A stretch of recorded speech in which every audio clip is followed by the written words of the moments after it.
This is problem 4 from practice quiz 9. As I read the problem, I will extract information. A psychologist studied how men rate the attractiveness of a woman on a scale from 1 to 5, where 1 is extremely unattractive and 5 is extremely attractive. In one group, I'll call this group sample 1, and I'll write in red. This one group, 15 men. That's my N. And 1 is 15 men. These 15 men were shown a picture of a woman dressed in a business suit. These men rated her attractiveness at an average of 3.4. That's M1. With a sum of squares of 41.4. SS1 is 41.4. In another group, I'll call this sample 2, and I'll write it in blue.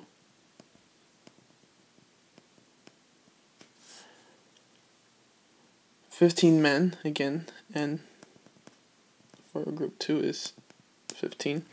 15 men were shown a picture of the same woman, but this time she was nude. So here we're seeing the two different treatments. First, for my first group, the picture, a woman is dressed in a suit, and the second one, it's a nude woman. So I will write here the treatment. I'll leave it as write as treatment or treat, and that's suit. And my treatment down here is nude.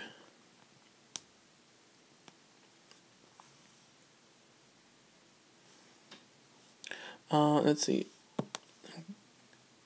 These men, so we're still talking about sample 2, rated her attractiveness at an average of 4.38. So this is M2, 4.38, with a sum of squares of 51. So SS2 equals 51. Conduct a 2 independent samples t-test to find if there is a significant difference between these two averages and an alpha of 0.01. So my alpha level is 0.01.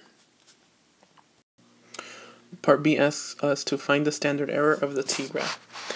This part here is asking us to do essentially step 3 from our handout. And so to get to standard error, we first need to do pooled variance. And pooled variance will be the variance of my purple t-graph, so I'll write it as S2P. And the equation for this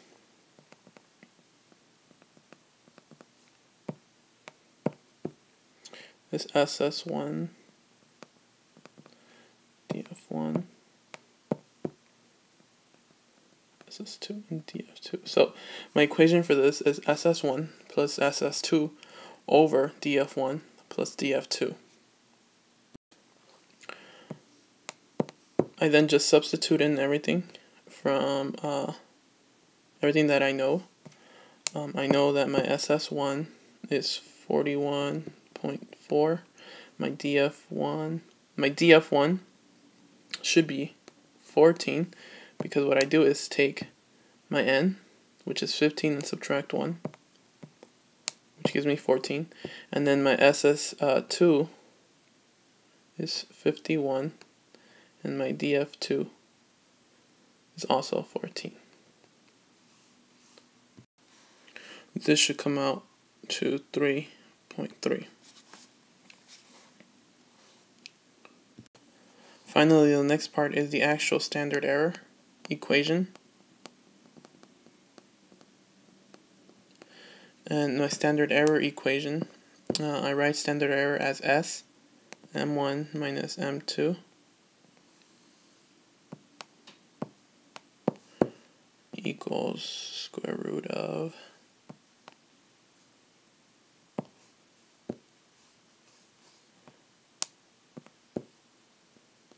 S2P here, S2P there.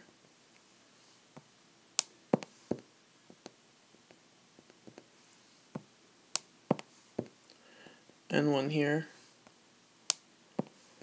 and N2 there.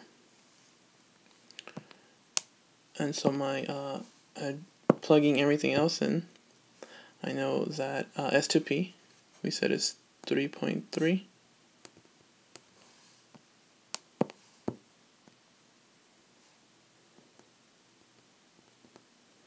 And then N1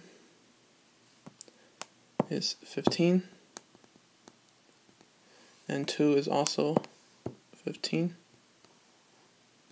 What I'm going to do is work this division and this division first.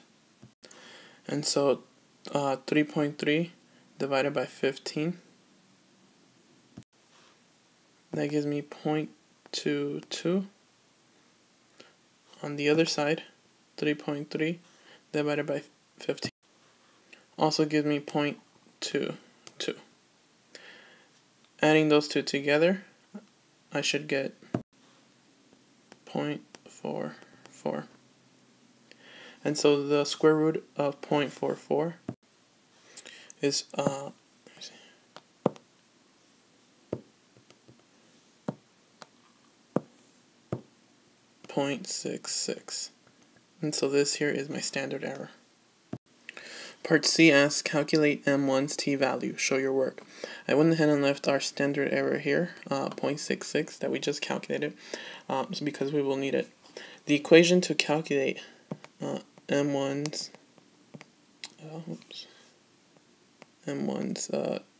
t is M1. Let me do that again. M1 minus M2 over SM1 minus SM2, or my standard error. And so I'm going to plug in all the information that we have here. M1 from sample 1 is 3.4. M2 from sample 2 is 4.38. And we calculated our standard error to be 0.6. 3.4 minus 3.4 minus 4.38 is negative 0.98 divided by 0.66, and this comes out to negative 1.48. And so this here is M1's t. Part D asks, decide whether there is a significant difference between the two means. Write out the statistical notation. So the first thing we want to do is go back to step 2.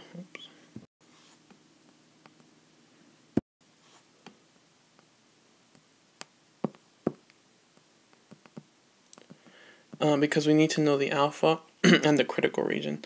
So the alpha we identified as being 0.01. We need to know the DF total. And we can do that by either taking n plus n, which is 30, and subtracting 2, which would give me 28, and then we know that this is 2 tels. Using that information, I can look up alpha's t, and it'll be plus and minus 2.763. I went ahead and created a graph here, and I labeled the negative 2.763 and the positive 2.763, and so all I do now is shade in the critical regions. The last thing I want to do is locate my M1's t, negative 1.48, and negative 1.48 would probably be somewhere here. So if I consider that to be my sample 1, and my sample 2 is right in the middle, sample 1 did not lie in the critical region, and so this is not significant. Down here I wrote the statistical notation.